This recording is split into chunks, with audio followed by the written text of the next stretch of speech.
एक छोटे से गांव में एक भव्य हवेली थी जिसके मालिक मिस्टर रॉय बहुत अमीर और प्रभावशाली थे। उनकी इकलौती बेटी अनाया थी जो अपनी खूबसूरती और दयालु स्वभाव के लिए जानी जाती थी। उसी हवेली में एक लड़का काम करता था जिसका नाम रवि था। रवि के पिता मिस्टर रॉय के यहाँ सालों से काम कर रहे थे और उनके परिवार की हालत बहुत खराब थी। रवि बचपन से ही मेहनती और ईमानदार था, लेकिन उसकी आंखों में हमेशा एक गहरी उदासी रहती थी। अनाया और रवि बचपन से एक दूसरे को जानते थे। रवि अक्सर अनाया के साथ खेलता था, लेकिन जैसे जैसे वे बड़े हुए उनके बीच की दूरी बढ़ती गई। अनाया अपनी दुनिया में खो गई थी, जहां उसके दोस्त, स्कूल और पार्टियों की भरमार थी। वहीं रवि सिर्फ अपनी पढ़ाई और काम पर ध्यान देता था। एक दिन जब रवि लाइब्रेरी में काम कर रहा था तो उसने अनाया को एक किताब पढ़ते हुए देखा। वो उसे देखकर मुस्कुराया और अनाया ने भी जवाब में एक प्यारी मुस्कान दी। उसी पल उनके बीच एक गहरा रिश्ता बन गया।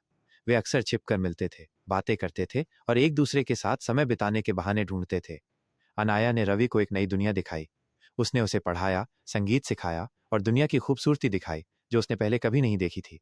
अनाया को यह एहसास हुआ कि रवि की ईमानदारी और उसका सच्चा स्वभाव उसे किसी और से बहुत अलग बनाता है। दिल टूटने का दर्द। एक दिन जब वे बगीचे में साथ बैठे थे, मिस्टर रॉय ने उन्हें देख लिया। उनका चेहरा गुस्से से लाल हो गया। उन्होंने रवि को उसी पल नौकरी से निकाल दिया और उसे चेतावनी दी कि अगर उसने फिर कभी उनकी बेटी से बात करने की कोशिश की तो वो उसे अपनी सारी जायदाद से बेदखल कर देंगे। रवि ने अपनी आंखें झुका लीं और चुपचाप जाने लगा। वो जानता था कि ये होना ही था। वो उस हवेली से दूर हो गया, लेकिन उसका दिल अनाया के पास रह गया। अनाया ने अपने पिता को बहुत समझाने की कोशिश की, लेकिन मिस्टर रॉय अपनी बात पर अड़े रहे। अनाया ने रवि को ढूंढने की बहुत कोशिश की, लेकिन वो शहर छोड़ चुका था। वो हर उस जगह गई जहां वो जाता था, हर उस इंसान से मिली जिसे वो जानता था, लेकिन कोई फायदा नहीं हुआ। अनाया का दिल टूट गया था। वो उदास रहने लगी और उसकी हंसी गायब हो गई।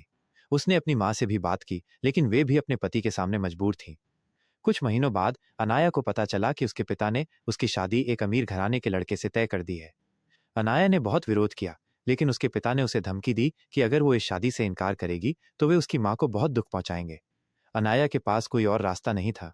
वो जानती थी कि रवि को उससे दूर रहना होगा। उसने अपनी माँ से पूछा, क्या प्यार का कोई अंत नहीं होता? उसकी माँ ने कहा, प्यार का कोई अंत नहीं होता, लेकिन प्यार की दुनिया में हमेशा दर्द और आंसू होते हैं। एक आखिरी मुलाकात। शादी के दिन अनाया ने अपनी आंखें बंद कर लीं और रवि के बारे में सोचने लगी। वो अपनी जिंदगी के सबसे दुखद दिन का सामना कर रही थी।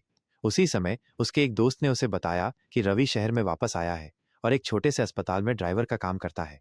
अनाया ने शादी से भागने का फैसला किया। वो अपनी कार में बैठकर उस अस्पताल की ओर भागी। जब वो वहां पहुंची तो उसने रवि को एक मरीज को अस्पताल पहुंचाते हुए देखा। वो पहले से और भी कमजोर और उदास लग रहा था। अनाया ने उसे बुलाया, रवि। रवि ने मुड़कर देखा और उसकी आंखों में आंसू आ गए। वो उसके पास दौड़ा और उसे गले लगा लिया। उन्होंने एक दूसरे को गले लगाया और रोने लगे। मुझे छोड़कर मत जाओ, अनाया ने कहा। मुझे पता था कि तुम आओगी, रवि ने कहा, लेकिन मुझे यह भी पता है कि हम कभी एक साथ नहीं रह सकते। रवि ने अनाया को उसकी जिंदगी जीने के लिए कहा और उसे अपनी शादी में वापस जाने के लिए कहा। उसने कहा कि प्यार में कभी कभी खुद को छोड़ देना पड़ता है। यह सुनकर अनाया का दिल टूट गया।